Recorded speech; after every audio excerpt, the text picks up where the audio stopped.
Législation contre l'hépatite B, une bonne chose ou non, on ne s'entend pas.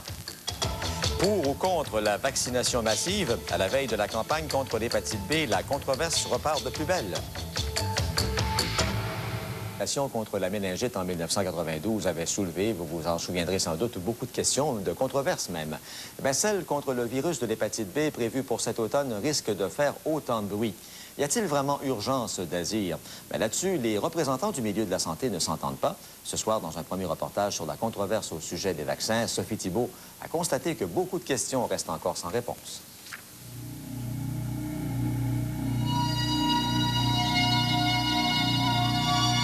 Le Québec veut protéger cet automne ses enfants de 10 ans contre la seule MTS qui tue. 15 à 20 personnes en meurent chaque année, 5 % de la population est infectée. Une campagne de 3 millions. Le docteur Laberge ne ferait pas vacciner son enfant. Pourquoi 10 ans, dit-elle, une clientèle qui n'est pas très à risque? Et quel programme de prévention va-t-on charcuter? Est-ce qu'on va compromettre l'ensemble pour dire, bon, je te vaccine, t'es protégé, youpi la laille, puis on peut y aller? C'est un peu ce double message quand ça s'inscrit dans un contexte de responsabilisation de la population. Une population qu'on a manipulée en 92-93 selon plusieurs médecins et infirmières. Le docteur Guylaine Langto croit qu'on a monté de toutes pièces une campagne de propagande vaccinale contre la méningite. Pour elle, les vaccins sont un danger public. On développe des cancers, le cancer monte à vue d'œil, on se demande pourquoi. Le sida sort de partout, les maladies auto-immunes, on a des nouvelles maladies dont on ne connaît pas l'origine. Vaccin, vaccin, vaccin, vaccin. Juin 94, bilan des spécialistes organisé conjointement avec le fournisseur de la campagne méningite, Connote. Au niveau du nombre de cas, au niveau de la population qui a été ciblée par la vaccination, il y a de moins en moins de cas. L'incidence a diminué de moitié.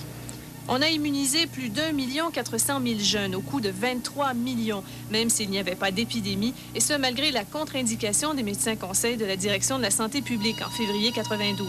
Ils estimaient que les risques étaient équivalents aux bénéfices et qu'on ignorait l'effet du vaccin sur les moins de 2 ans, un groupe qu'on a vacciné pour rien. Nos connaissances sur l'épidémiologie de la maladie ont augmenté durant cette période-là et on a eu aussi des informations additionnelles sur notre capacité à vacciner, sur l'innocuité du vaccin. Innocuité que le docteur Langto remet en question. Pour elle, certains effets des vaccins peuvent être désastreux. Parce que les vaccins, à long terme, épuisent le système immunitaire. Après ça, on se demande pourquoi nos enfants ont des otites, pourquoi nos enfants font des allergies, pourquoi nos enfants sont fatigués. C'est pour ça. Faux, répondent les spécialistes, pour qui la vaccination est sûre et efficace. Ses adversaires font valoir qu'elle est une véritable bombe à retardement et que les accidents vaccinaux sont beaucoup plus nombreux qu'on le croit. C'est ce qu'on va vérifier dans un second reportage. Sophie Thibault, TVA, Montréal. De plus en plus de questions sur la pertinence des campagnes de vaccination. Et des cas troublants, comme celui d'un enfant dont Sophie Thibault va nous parler dans un moment, peuvent leur donner raison. Cet enfant était en pleine santé avant d'être vacciné contre la méningite. Il en est resté paralysé. Cependant, les médecins conseils du ministère de la Santé refusent d'y voir un lien de cause à effet. Sophie? Voici le bilan du ministère sur la vaccination massive contre la méningite. 1 611 000 doses administrées pour 722 incidents. C'est dans les normes. Mais aussi 58 effets secondaires graves. Rien, dit-on, qui n'ait entraîné de décès ou de séquelles. Il ne faut pas oublier que les vaccinations, même avec les imperfections que vous soulignez, sont parmi les rares activités de santé où on sauve de l'argent. Je faisais le petit indien, je faisais le petit indien. Ça a été en forme au bout.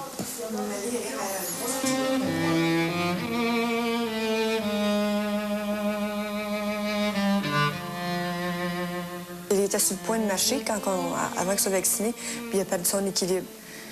Puis après, ça s'est enchaîné, là. Ça s'est mis à se détériorer plus. Là. Francis était un enfant en pleine santé. En avril 91, à 18 mois, il reçoit le vaccin contre la méningite. En quelque temps, après de nombreuses convulsions, c'est la paralysie. Désemparés, ses parents consultent 58 spécialistes différents, sans succès. Je me rappelle un médecin, j'avais été voir, puis il me disait, j'avais demandé, j'ai dit, ça peut-être le vaccin. Puis il dit, si c'est le vaccin, il dit, tu n'es pas sorti du bois. Il dit, ton jeune ne parlera pas, ne marchera pas, puis il va être déficient mental. Le cas que vous décrivez ou d'autres dont j'ai entendu parler la démonstration d'une relation entre la maladie de certaines maladies et la vaccination n'est pas faite. Pourtant, un pédiatre a bel et bien posé un diagnostic clair, sévère quadriparésie spastique post-vaccination. Nous avons pris connaissance de 4 autres cas de ce genre dans la grande région montréalaise, consécutifs à la campagne méningite. Pourquoi tous les petits Francis sont-ils absents des bilans du ministère? Nous avons obtenu le rapport d'incidents adverses qui permet à Ottawa de tenir le compte des complications post-vaccinales. Une liste exhaustive pour usage interne. Fièvre, douleur intense, choc, pleurs persistants, mais aussi arthrite, convulsions, encéphalopathie, paralysie et syndrome de Guillain-Barré. Aux États-Unis, depuis 1986, les parents reçoivent une brochure de 10 pages qui détaille ces risques potentiels. Au Canada, on ne veut pas insécuriser les parents. Cette formule-là, elle est large. Elle va chercher autant les complications reconnues pour l'ensemble des vaccins que celles qui sont excessivement rares. Donc, ça ne m'apparaîtrait pas donner une information correcte aux parents que de leur présenter cette formule-là. Ici, pourtant, on aurait bien aimé savoir. Aujourd'hui, on fait l'entrevue, c'est pas pour épeurer le monde non plus. C'est pour dire que ça arrive, ces choses-là. Puis de renseigner le monde. Sophie Thibault, TVA, Montréal. On va rester dans le secteur de la santé. On complète ce soir notre série de reportages sur la vaccination. On vous a montré hier soir un cas pathétique, un cas où des parents ont été tenus dans l'ignorance des risques potentiels de la vaccination. Dans son dernier reportage, Sophie Thibault nous dit ce soir que les gens sont parfois soumis à toutes sortes de pressions pour accepter les vaccins. On irait même jusqu'à faire croire, dans certains cas, que le vaccin est obligatoire. Et puis on fait la vie dure à ceux qui s'en prennent à la vaccination. Voici son reportage. La vaccination à tout prix est devenue une sorte de religion au Québec. Or, le vaccin, point de salut. Pour cette infirmière, on a perdu la tête lors de la dernière campagne méningite. Mais c'est la sienne qui risque de rouler si elle le dit ouvertement. En même temps, on joue beaucoup sur l'émotion. Puis à l'école, les enfants qui niaient l'école, les cliniques de vaccination, étaient, en tout cas pour certaines écoles, ils étaient mal vus. Puis bon, c'était comme des petits boutons noirs. Dans des écoles, des hôpitaux, des CLSC, on affirme carrément que la vaccination est obligatoire. Cette lettre du Collège Maisonneuve en fait foi. L'étudiant en santé dentaire qui n'a pas complété son dossier vaccinal est refusé. Exigence identique pour cette infirmière appelée à enseigner à du personnel de la santé. Elle a perdu un emploi parce qu'elle refuse les vaccins. Et puis, je n'avais même pas droit à être sur la liste de rappel pour enseigner. Il faut que les gens posent des questions et il faut que les gens n'acceptent pas « T'es qui, toi, pour poser la question comme réponse? » Les gens ont des pouvoirs énormes, mais ne s'en servent jamais. Un beau camion. Un beau camion à Yannick. Et moi, je le maintiendrai jusqu'à ma mort. Mon fils a été blessé par le vaccin. À 7 mois, le fils de Francine Goyette reçoit sa 3e dose du vaccin DCT-Sabin. Le soir même, il fait une forte fièvre et tombe en convulsions. Je ne en veux même pas. Je veux juste que justice soit faite. J'ai pas d'affaire d'être sur le BS le reste de mes jours parce que mon fils a été victime d'un vaccin. Diagnostic, encéphalopathie épileptogène avec déficience mentale. Il y a 4 ans, les parents de Yannick font une demande d'indemnisation. Le programme existe au Québec depuis 1990, mais 4 demandes sur 5 ont été rejetées, y compris la sienne, parce qu'on ne fait pas de lien entre le vaccin et les handicaps. Madame Goyette et 8 autres familles en ont appelé devant la Commission des affaires sociales. Maître Bernier, un expert des causes de vaccins, a piloté le dossier. 63 jours d'audition, 60 000 pages de documents déposés. Après 2 ans, le jugement est tombé le 30 juin dernier. Les familles ont perdu. Mais on a déjà logé un appel en Cour supérieure. Que le régime en soit est un échec. Parce que c'est absolument pas normal que les victimes soient obligées de faire un tel procès, de faire une telle preuve, d'avoir un fardeau aussi lourd pour réussir à avoir finalement une indemnisation. Personne ose mettre la griffe en dessous de la facture parce que ça impliquerait beaucoup, hein? Oui, une affaire de gros sous. Aux États-Unis, une puissante association de parents dénonce ce qu'elle appelle la conspiration médicale. Des médecins appelés à la Cour comme témoins experts, mais qui reçoivent aussi de fabuleuses bourses de recherche des compagnies pharmaceutiques mises en cause. Sophie Thibault, TVA, Montréal. Dans cette campagne de vaccination pour la méningite dont on a beaucoup parlé, il y a 18 655 jeunes Québécois de 6 mois à 20 ans éligibles à cette campagne de vaccination massive, 92-93, pour combattre l'épidémie de méningite à méningocoque, qui n'ont pas voulu du vaccin. Les parents ont refusé ou les enfants l'ont fait eux-mêmes. Est-ce qu'on est obligé de se faire vacciner? Est-ce que le droit nous oblige à? Est-ce que c'est vraiment nécessaire? Est-ce que c'est vraiment sécuritaire? Ce sont des questions qu'on doit se poser comme parents également. Et le but de l'exercice, c'est pas de paniquer et de dire bon, on garde les enfants à la maison, c'est fini. C'est d'en savoir davantage, de comprendre et surtout de demander aux spécialistes, et vous, qu'est-ce que vous faites et qu'est-ce que vous en pensez? Et c'est ce qu'on va faire. Tout de suite après le bloc publicité, on aura 2 médecins qui vont venir nous raconter, nous expliquer ce qu'ils pensent de ces opérations de vaccination massive. On va écouter, on va analyser ce débat et ensuite, vous nous direz si vous êtes pour ou contre ces procédés-là. On revient après la pause. On entend des témoignages, on est mis au courant de cas comme ceux-là et on se dit, puis si c'était le mien, et si c'était mon enfant, et si c'était le vôtre, et si à travers une campagne de vaccination comme celle de la méningite, par exemple, mon enfant, suite au fait qu'on l'ait vacciné, est une maladie qu'il n'aurait peut-être pas eue, il n'aurait peut-être pas attrapé un méningite de toute façon, parce qu'il y avait suffisamment de cas pour... Et là, il y en a une autre qui s'en vient d'une campagne. Là. Il y en a une qui s'en vient pour l'hépatite B. Ce seront des jeunes de 4e année, des jeunes d'à peu près 10 ans qui seront vaccinés. Ça va commencer là, dans les jours, dans les semaines qui viennent. Là. Il y a 3 étapes, en tout cas, on nous en parlera. Mes 2 invités pour tenter de comprendre ce phénomène-là, parce qu'il y a des gens qui sont contre ces campagnes-là, il y en a qui sont pour.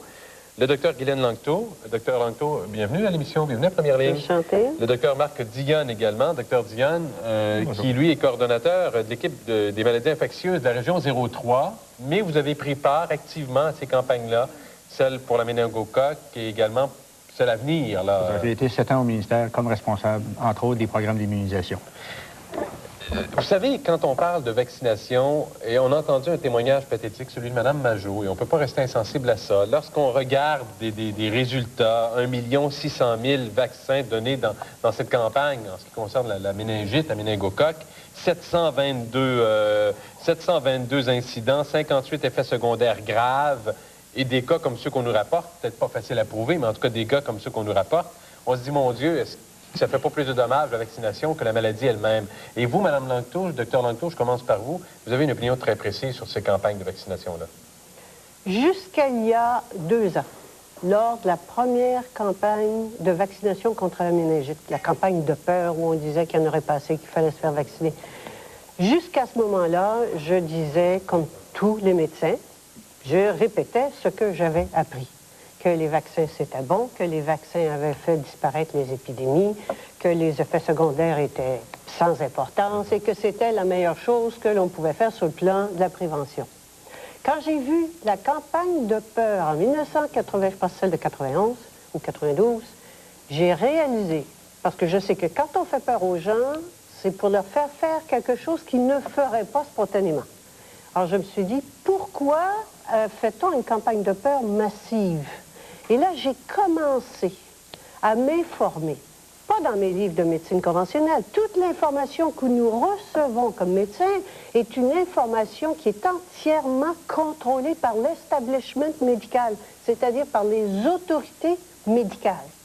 Nous buvons cela sans nous poser de questions, nous, les médecins. Mais quand j'ai vu la campagne de peur, je suis allée donc en dehors de l'establishment médical et je suis allée m'informer. Et j'ai découvert la plus grande machination contre l'humanité qui dure depuis 150 ans et qui ne passe pas. Ça fait 2 ans que je le dis, je le répète, je l'écris, ça ne passe pas. Clairement, docteur Langto, vous êtes en train de me dire, et on donnera ensuite la parole au docteur Diane, vous êtes en train de me dire que ces vaccins-là, vous dites pas que c'est pas efficace.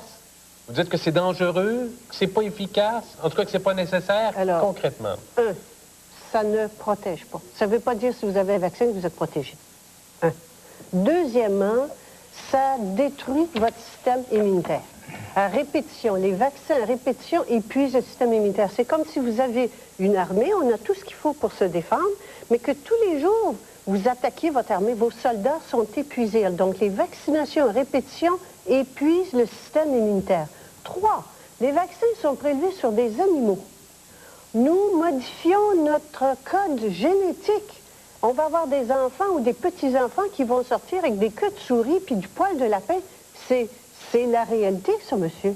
En plus de ça, on nous transporte dans les vaccins les maladies de ces animaux-là. On a découvert le fameux SV40 du grand singe vert d'Afrique dans des tumeurs cancéreuses chez les humains. C'était impossible que ce SV40-là, ça sur un vaccin de polio qui avait été donné à des millions d'enfants pendant des années. Vous vous demandez pourquoi l'Afrique meurt du sida. L'Afrique ne meurt pas du sida. Le sida a commencé après les grandes campagnes de vaccination. C'est une extermination de l'humanité. OK. Votre position est claire, en tout cas pour le moins. Docteur Dionne. Vous comprendrez que je ne partage certainement pas la vision catastrophique du docteur Langto et je ne considère pas non plus faire partie de l'establishment médical. Moi, je suis arrivé en santé publique, je suis arrivé au ministère après avoir fait de la pratique générale, après avoir travaillé comme directeur médical dans un petit hôpital d'une région rurale et graduellement, je me suis retrouvé dans les positions que j'ai occupées au ministère sans faire partie d'aucun établissement et sans faire partie d'aucun groupe d'intérêt particulier. Avec ce qu'on a pu voir de nos confrères, de la littérature scientifique dont on peut prendre connaissance, les campagnes de vaccination offrent actuellement encore beaucoup plus de bénéfices que de dangers. Et il faudrait justement voir, par rapport aux différents cas qui ont été présentés, lesquels sont réellement des conséquences néfastes de la vaccination. Notre impression, notre opinion, selon les analyses qu'on a faites, c'est que la plupart de ces cas-là sont des associations fortuites avec la vaccination. Et je pense que, tant pour les individus que pour les populations qui bénéficient de ces programmes de vaccination-là, autant au Québec que dans les pays en voie de développement, les avantages sont considérablement plus grands que les inconvénients, surtout les dernières années avec la purification qu'on a pu emmener à ces vaccins-là. Donc, ce que le Dr Langto amène, c'est de nier toute la science qui s'est développée autour de l'immunologie, autour de notre compréhension des systèmes immunitaires et de la capacité que l'humanité, avec ces médicaments-là, d'agir, de renforcer les systèmes immunitaires. Docteur Dionne, dites-nous, là, et je reviendrai au docteur Langto tout de suite après, dites-nous comme parents, là, j'en ai un moitié bonhomme de 4 ans et demi qui a été vacciné, et il y en a des parents, puis il y en a qui vont être futurs parents, bon, etc. Est-ce qu'il y a danger à faire vacciner un enfant? Le bénéfice, comme parent, m'apparaît beaucoup plus grand les faire vacciner que de ne pas les faire vacciner. Mais y a-t-il danger? Il y a des effets secondaires légers qui peuvent être relativement fréquents, de l'ordre de ce qu'on a parlé dans les statistiques que vous donniez, des 700 cas 722 incidents. Sur une campagne d'1 600 000 enfants qui ont été vaccinés, mais il faut voir qu'est-ce qu'il y a là-dedans. Dans ces 700 quelques cas, il y a des douleurs au site d'injection, il y a des rougeurs et il y a un peu de température. Des incidents graves... 58. 58, mais encore là, il faut voir. Il y a quelques allergies là-dedans, des réactions allergiques. Il n'y a rien qui n'a amené une hospitalisation de plus de 24 heures. Aucun des 58 cas qui sont identifiés comme étant graves n'a nécessité une hospitalisation de plus de 24 heures. Sauf que les statistiques ne tiennent pas compte des cas comme celui de Mme Bajot, qui devra faire preuve devant la justice et d'ailleurs, elle a des documents maintenant le prouvant, que ce sont des effets post-vaccinatoires. Devant des comités d'experts médicaux, où les parents, les représentants des présumées victimes peuvent choisir un médecin. Donc, la preuve doit se faire devant un comité d'évaluation médicale de 3 médecins, un choisi par le ministère, un choisi par les parents et un agréé par les 2 autres personnes. Okay. Docteur Langto, Dr Dionne dit qu'il ne partage pas évidemment votre point de vue, et d'ailleurs le débat est enclenché pour ça. À cette question, est-ce que c'est dangereux de faire vacciner les enfants? Je pense que dans votre tête, c'est très clair. Moi, je ne ferai évidemment personnellement jamais vacciner mes enfants, mais je dis aux gens, ne faites pas ce que moi je vous dis ou ce que Dr Dionne vous dit. Dr Dionne est un médecin bien intentionné et qui est à la même école de médecine que moi et à la même école de médecine que votre médecin de famille. Ce que je dis aux gens, nous, les médecins, n'avons qu'un son de cloche. Celui de l'establishment médical. Je ne dis pas au Dr Dion qu'il est l'establishment médical, parce qu'il serait. Dr Dion, et comme moi, on a appris la même chose et on y croit comme votre médecin de famille. Mais on ne sait, les médecins, que ce qui nous a été appris par l'establishment médical. C'est ça qu'il faut savoir. Et quand vous allez voir votre médecin de famille, vous allez voir quelqu'un qui ne connaît qu'un son de cloche. Et ce que je dis aux gens, informez-vous. Informez-vous en dehors de la médecine. Et il y en a des associations. Aux États-Unis, par exemple, il y a une association qui s'appelle The Satisfied Parents to together. Il y en a qui ne sont pas contents. Il y a des livres, j'ai 20 livres sur les vaccins. Quand on commence à s'informer, informez-vous à lire votre librairie et achetez des livres qui ne sont pas les livres que lisent les médecins. Et le seul docteur, il y en a un docteur, c'est celui qui est en nous, il s'appelle Docteur Gros Bon Sens. Et informons-nous, c'est notre santé, c'est notre corps, nous sommes les seuls responsables, donc prenons nous-mêmes la décision. Docteur Langto, Docteur Dionne, on va aller à la pause. Et au retour de la pause, j'aimerais savoir comment ça se décide, Docteur Dionne, une campagne de vaccination massive. Qu'est-ce qui fait qu'à un moment donné, on décide que là, on va faire une campagne massive pour 1 600 000 personnes. On va en faire une bientôt pour l'hépatite B. Et ça touche combien de personnes, celle-là? Les jeunes d'une dizaine d'années? Environ 95 000 enfants. 95 000 enfants de 4e année. Alors, comment ça se décide, ça? Qu'est-ce qui fait qu'à un moment donné, on prend cette décision-là? Est-ce que les compagnies pharmaceutiques ont un mot à dire à travers tout ça? Bref, on tentera de voir ça ensemble au retour de la pause. Et après cette deuxième portion de débat, on se parlera au téléphone.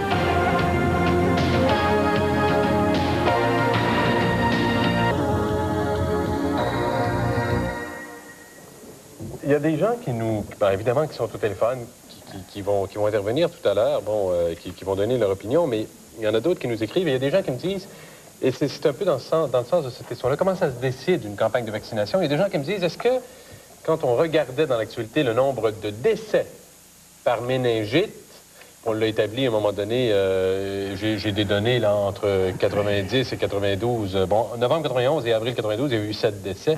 34 entre janvier 90 et avril 92.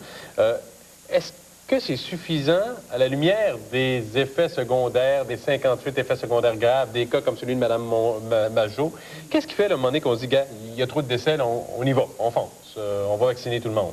Comment ça se décide? Oui, il faut probablement distinguer la décision pour une campagne massive urgente de l'inclusion d'un nouveau programme dans la vaccination, d'un nouveau vaccin dans la vaccination régulière. Il faut d'abord identifier une maladie qui est prévenable par le vaccin, s'assurer qu'on a un vaccin qui est efficace, et après juger est-ce que l'utilisation de ce vaccin-là dans le cadre d'un programme régulier ou d'un programme spécial va prévenir plus de maladies que ce qu'on aurait pu espérer avec une évolution normale de la maladie. Parce qu'on a parlé d'épidémie dans ce cas-là. On a dit qu'on était dans un cycle épidémique d'à peu près 5 ans. On était à l'apogée, à la pointe de l'épidémie. Et ça aurait peut-être baissé tout seul, comme ça, par la suite. Effectivement, pour les infections à méningocoque, la décision de lancer une campagne massive a été très difficile à prendre. Parce que la pratique habituelle en santé publique, avec les infections à méningocoque, n'est pas de mettre en place des vaccinations massives. C'est de vacciner de façon plus circonscrite autour des foyers d'éclosion. Ce qu'on a essayé de faire au Québec pendant à peu près 1 an. Au début, on a vacciné autour des foyers d'éclosion. Ça s'est élargi. On a eu plus de cas. Donc, on a essayé de vacciner dans des régions données. On a réussi à 92, au début 92, à contrôler en partie le problème avec des vaccinations circonscrites. Est arrivé novembre 92 avec une éclosion de cas, 8 cas dans une semaine. Et là, on a réellement senti que la maladie revenait en force, que la propagation de la maladie dans la population québécoise continuait. Et avec les avis des experts qu'on avait, tant du côté de l'épidémiologie que du côté de l'immunologie, on s'est dit qu'il y a un bénéfice pour la population du Québec, pour les enfants qui vont être vaccinés. Il y a un bénéfice à être vacciné contre les infections. Mais vous ne pouvez pas rester insensible à des cas comme celui de Mme Majot là, et aux autres qui s'ajouteront peut-être à la lumière de ce dont on parle aujourd'hui. Vous ne pouvez pas rester insensible à ça. Est-ce que c'est peut-être pas des gens qui auraient eu la méningite, ça? C'est peut-être pas des gens qui auraient développé la maladie qu'ils ont développée là, maintenant. Là.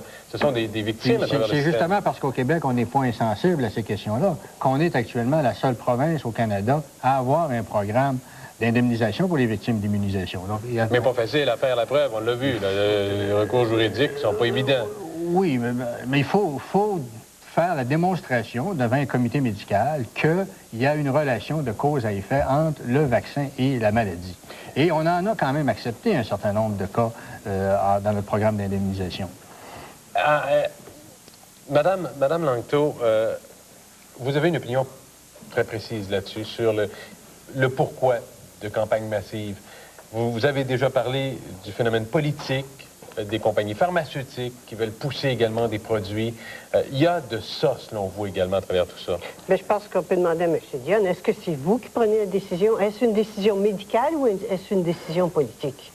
Et je pense que tout le monde a constaté la dernière fois que c'est Marc-Yvan Côté qui a pris une décision pour la campagne de méningite. Est-ce que c'est médical? Non, ce sont des décisions politiques. Depuis quand des personnes en place pour gérer des administrateurs d'un pays prennent-ils des décisions de vacciner un pays? Posons-nous des questions. Ça n'a pas de sens. Et là, je m'adresse aux docteurs gros bon sens que nous sommes uniquement. Arrêtons de croire les autorités, elles nous disent ce qu'elles veulent. Mais revenons à nous, croyons-nous, est-ce que ça a du bon sens? Est-ce que ça a du bon sens que l'on vaccine tout le Québec et que le Québec? Depuis quand les microbes connaissent les frontières? Ils voient une pancarte Ontario, on arrête ici. C'est quoi ça? Est-ce que vous avez des pressions politiques, Dr. Diane? Non, on a eu... Des pressions pharmaceutiques? Non. Les décisions de vaccination autour des éclosions appartenaient aux médecins.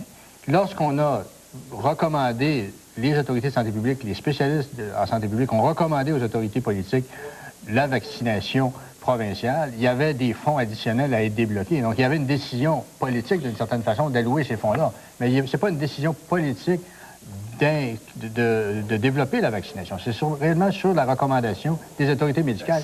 Et plusieurs autres provinces ont vacciné. Il faut dire qu'il n'y a que le Québec. La Colombie-Britannique a fait plusieurs interventions de vaccination. Toute l'île du Prince-Édouard a été vaccinée. La Nouvelle-Écosse a vacciné largement. Donc, plusieurs autres provinces ont fait des programmes identiques aux nôtres contre les infections méningocoques. Certains avanceront que les compagnies pharmaceutiques ne sont pas étrangères à tout ça. D'ailleurs, lorsqu'on a publié les résultats de la campagne massive de vaccination pour la méningite, c'était la compagnie même pharmaceutique qui a produit le vaccin qui a donné ces résultats-là. On apprenait également, et Sophie Thibault nous en parlait en début d'émission, que le docteur Pierre Lavigne, qui est un épidémiologiste qui avait recommandé la vaccination, qui avait travaillé à tout ça, est devenu directeur médical à la compagnie pharmaceutique en question. Ce sont autant de coïncidences qui inquiètent, non? Bien, c'est comme dans tout autre secteur où des compagnies produisent des produits qui peuvent être utilisés. Effectivement, les compagnies pharmaceutiques mettent un peu de l'avant le problème, mouchent leurs produits. Mais pas plus pour les vaccins que pour un antibiotique ou pour un autre produit médical. Donc, n'est pas différent par rapport avec les vaccins qu'avec bien d'autres médicaments. Mais l'éthique médicale fait en sorte que le médecin doit être capable d'exercer son jugement professionnel sur la valeur réelle d'un médicament avant de se laisser influencer par un producteur de vaccins. Vous, Dr. Diane, vous en avez lu beaucoup de livres autres que les livres que les compagnies pharmaceutiques vous ont donnés sur les vaccins?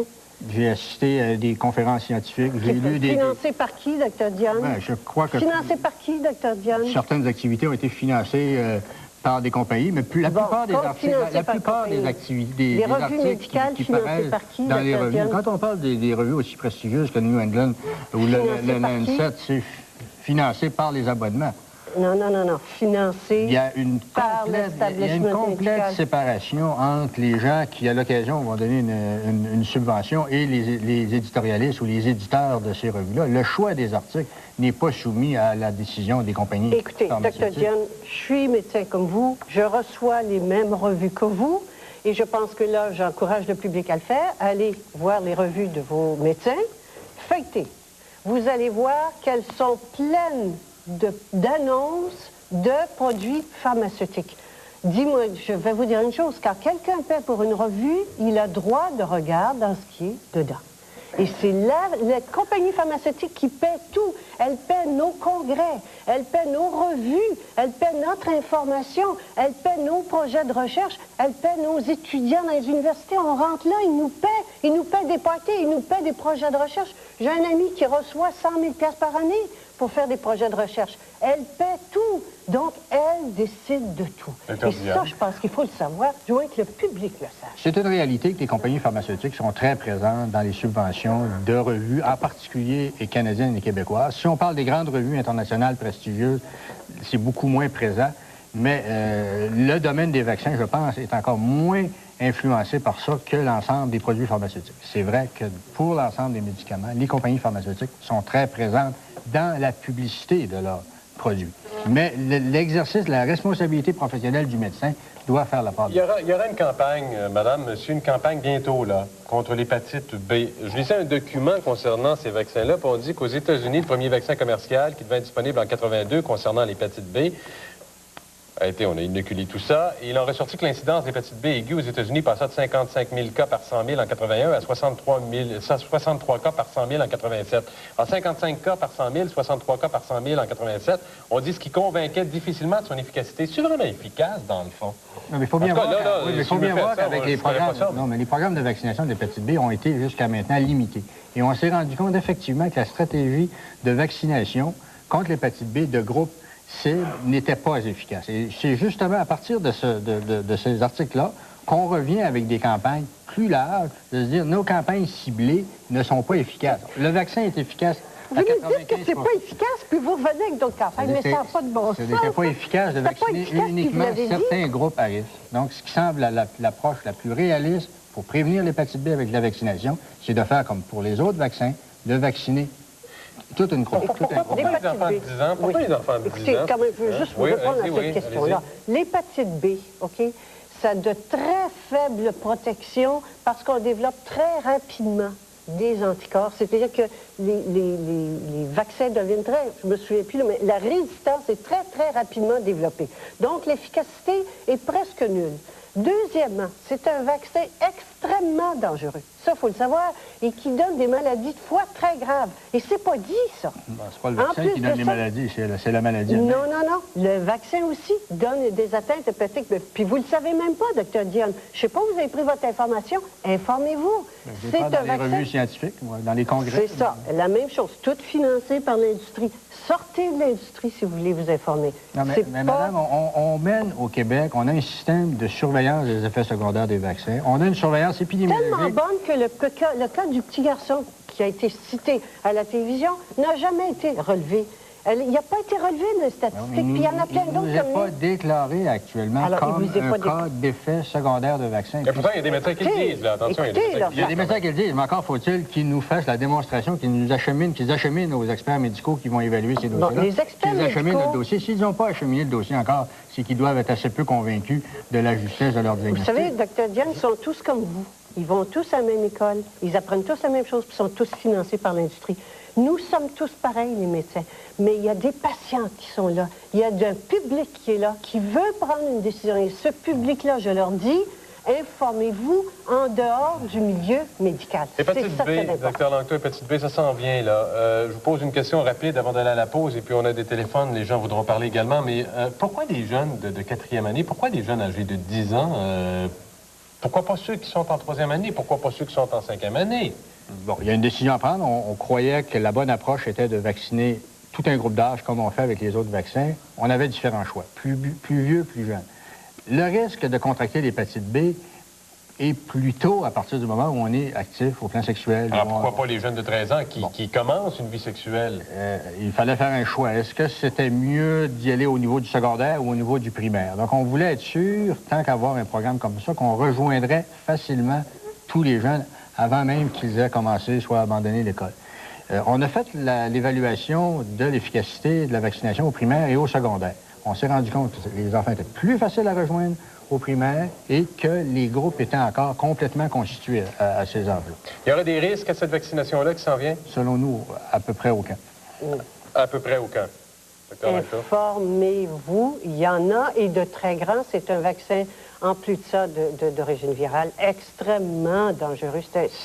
C'est très dangereux, un des plus dangereux, le vaccin contre l'hépatite B. C'est un grand débat, c'est une grande question. Les gens ont été en mesure, Dr. Langto, de pouvoir... Allez-y rapidement, il nous reste à peu près 15 secondes. C'est lors de grandes campagnes, je ne veux pas faire une relation avec celle-ci, mais quand même, retenons que c'est lors d'une grande campagne de vaccination contre l'hépatite B que les partis, l'épidémie de sida sur les homosexuels de New York. Les homosexuels de New York, la grande épidémie de sida a commencé après une vaccination contre l'hépatite B. Incapable de prouver ça. Je ne le prouve pas. Je vous dis, soyons prudents, ces campagnes-là, ce sont des campagnes... Des informations. Des campagnes, c'est après une campagne d'hépatite B où le sida a commencé sur les homosexuels de New York. Dr. Langto, merci. Dr. Dionne, vous dites, vous, aux gens qui écoutent, allons de l'avant, soyons prudents, mais recherchons toute l'information disponible.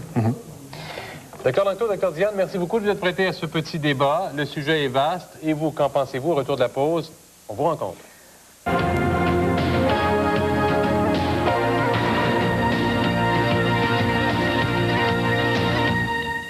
qui me dit, vous savez, Dr Lanto dit, on a un bon système immunitaire. Je viens d'entendre la petite madame, la petite maman, là, Madame Majot. J'ai une petite fille. Elle doit avoir son 3e vaccin du DCT Sabin dans 1 mois. Je suis pas sûr de me présenter. Est-ce que vraiment... Écoutez, c'est tellement...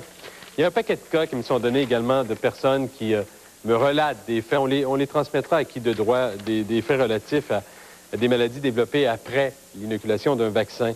On va aller au téléphone, et puis j'ai gardé quand même mes 2 invités qui sont là et qui ont accepté de rester encore pour un petit peu, quelques minutes. On va aller parler à Francine de cette île. Bonjour, Francine. Bonjour, monsieur. On a peu de temps, Francine, mais vous... Bon, on va essayer de... Allez-y, Francine, à vous la parole. Je vais transmettre mes amitiés sincères à Dr Langto. D'accord. Et salutations polies à monsieur Dion. D'accord. J'appelle de cette île. J'ai 3 enfants. J'ai un garçon qui aura 17 ans, une fille qui aura 12 ans et une fille qui aura 11 ans dans 2 semaines. Lors de la campagne de vaccination contre la méningite à méningocoque, je n'ai pas vacciné mes enfants. Ça a été une décision familiale impliquant mes enfants. On a fait une rencontre autour de la table, mon mari, moi et les enfants. J'ai donné l'information que le médecin de famille m'avait transmise. J'ai donné l'information que, heureusement, j'ai pu obtenir ailleurs que dans l'establishment en question. Et ça a été une décision familiale. Mes enfants sont informés. Ils ont refusé le vaccin, eux également. Et à l'école, ça a été des documents qui nous retournaient à la maison. Il faut signer pour se faire vacciner. Si on ne veut pas se faire vacciner, il faut signer encore. Jamais, jamais je n'ai signé mon nom. Par crainte, Francine, par crainte des effets secondaires d'un vaccin, même si on parlait d'épidémie et de cas de méningite qui étaient de plus en plus fréquents? Épidémie où? Elle arrête où? Elle commence où? Le Nouveau-Brunswick, l'Ontario, dans le coin de Stanford, Wakalan, Bibi, les messieurs et les madames, quand leur salon sont aux États-Unis puis leur cuisine au Québec, est-ce qu'ils sont vaccinés? Les avions, est-ce qu'ils ont arrêté de circuler? Les trains, les bateaux, les voitures? Les microbes de ces vaccins-là, là. Et s'il devait y avoir, Francine, nouveau programme de vaccination, si vos enfants étaient âgés de 10 ans et étaient en 4e année, accepteriez-vous le nouveau vaccin pour l'hépatite que l'on s'apprête à donner? Aucunement, et on en a discuté encore cette semaine avec les enfants, et c'est clair, net et précis. Jamais. Jamais. Mes enfants sont en santé. Ils connaissent leur système, ils savent qui ils sont, comment se nourrir, comment s'alimenter, comment vivre. Et ils sont nature, même à 10 ans. Merci beaucoup, Francine. Merci, et s'il vous plaît, réveillons-nous. Gabriel, qui veut nous parler, qui nous appelle de Québec. Salut, Gabriel. Bonjour. Des questions à poser, un témoignage à nous faire? J'ai aucun témoignage, mais je regarde, moi, j'ai 30 ans, là. Quand on était jeune, on avait le tétanos à l'école. L'autre, là, que je me rappelle pas, on est quasiment bébé. Ça, on n'a aucun renseignement non plus sur ceux-là. Puis tout le monde y pense à ces vaccins-là. Après ça, pourquoi qu'ils font une vaccination d'hépatite B, là? On n'entend quasiment pas parler de ça pour les jeunes. Vous êtes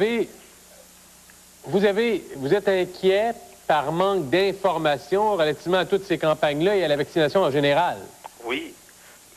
Malgré que je suis pour la vaccination, mais jusqu'à un certain point, à un moment donné, qu'ils nous donnent des informations pour ça. Tu sais, on entend parler à la TV, puis tout ça, mais on n'a pas, comme le cas de Mme Majot, là.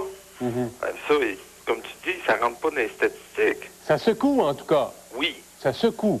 Oui. Et c'est légitime qu'on se pose des questions. OK, de bonnes questions aussi. Merci beaucoup, Gabriel. OK. On a le temps de prendre un 3e appel rapidement. OK, on va prendre un 3e appel rapidement parce qu'à travers tout ça, on va parler à Diane. Diane qui nous appelle de Brossard. Bonjour, Diane. Oui, bonjour. Et vous, Diane, comment réagissez-vous? Oh, moi, j'ai d'abord une petite fille de 10 ans qui va être vaccinée probablement prochainement. Et j'ai un petit bébé d'1 mois et demi qui va être vacciné dans 2 semaines. Moi, j'ai à prendre une décision, et rapidement, là.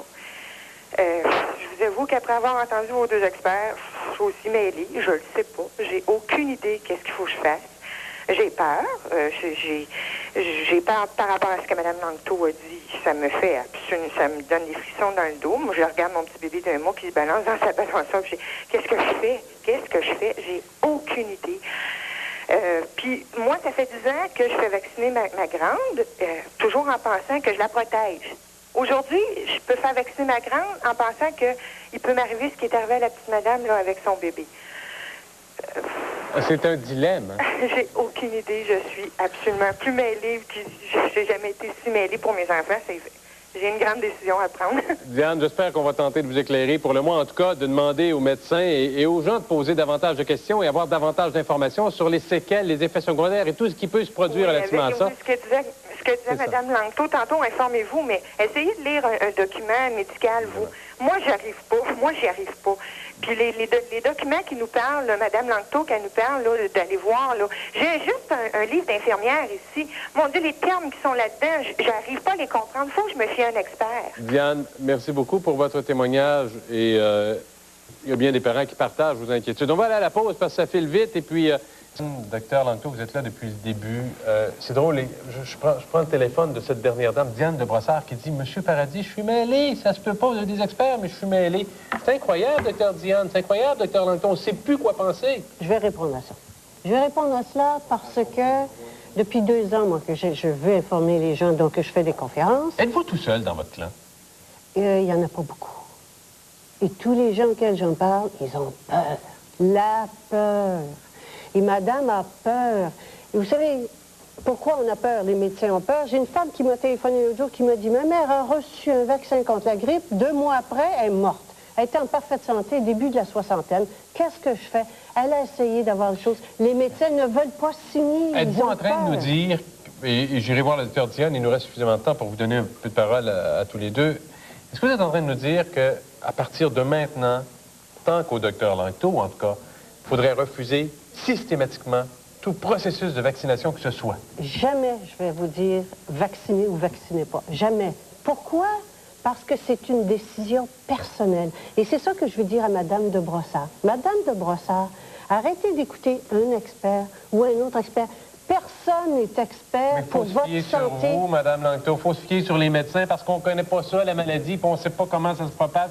Très bien. Se fier à des experts. Alors, je dis à Mme Brossard, elle ne peut pas comprendre, Mme de Brossard, le langage jargon médical, mais il existe des livres, c'est ça que je veux lui dire, qu'il existe des livres faits en langage populaire sur les vaccins, notamment, et allez chez votre libraire près de chez vous, demandez les livres de Simone Delarue, entre autres, de la Ligue pour les libertés de vaccination. Ils sont excellents, ils sont faits pour le public et ils vous expliquent le pour et le contre. Et informez-vous. C'est pour ça que je dis aux gens, je ne suis pas une experte de votre santé, je suis l'experte de ma santé. Mais l'experte de votre santé, madame, c'est vous. Pourquoi? Parce que c'est vous qui allez en subir les conséquences. Si votre bébé est malade, vous n'irez pas le porter chez Maquivan ou bien chez votre médecin de famille. C'est vous qui allez vivre avec. Alors, payez-vous au moins le luxe de la décision. C'est élémentaire. Docteur Diane, il nous reste 2 minutes. Et vous, votre message, docteur Diane, parce que les gens, et vous l'avez constaté vous-même, les gens ne savent plus à qui se fier. Comment ça...